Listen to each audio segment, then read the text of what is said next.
Hello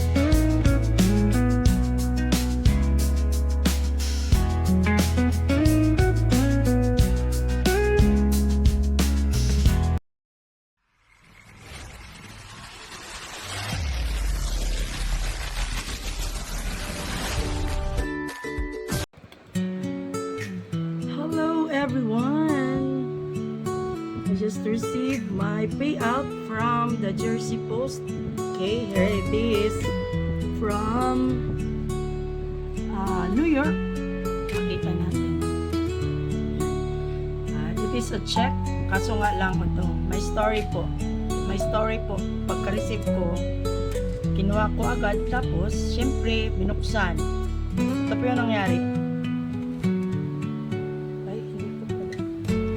Para po sa lahat na tumatangkilik sa ating YouTube channel, marami pong salamat. Ito, ang dami pong nagbibigay ng kung ano-anong mga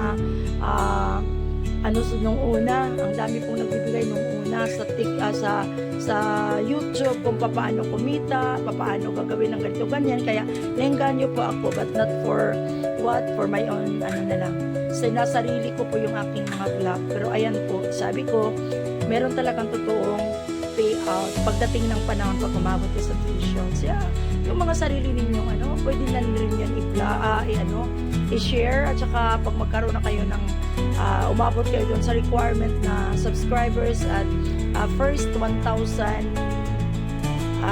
ba yun o 500 hours 5,000 hours ba yun na na panonood, maaari ka na mag-apply for AdSense dahil umabot ka na.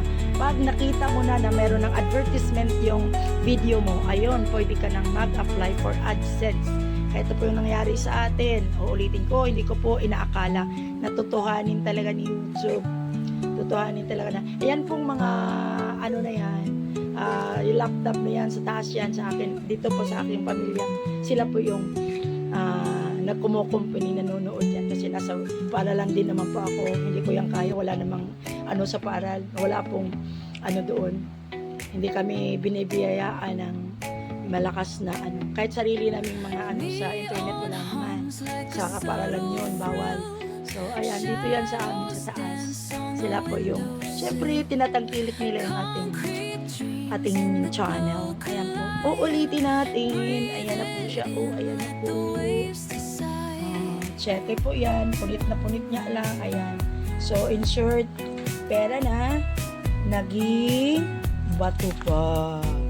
Ulit, maraming salamat sa lahat ng aking mga tagapagtangkilik. Sino ba mga tagapagtangkilik dyan? PM lang kayo sa akin. Pasnak ko kayo, papaisnakin ko kayo. Yun.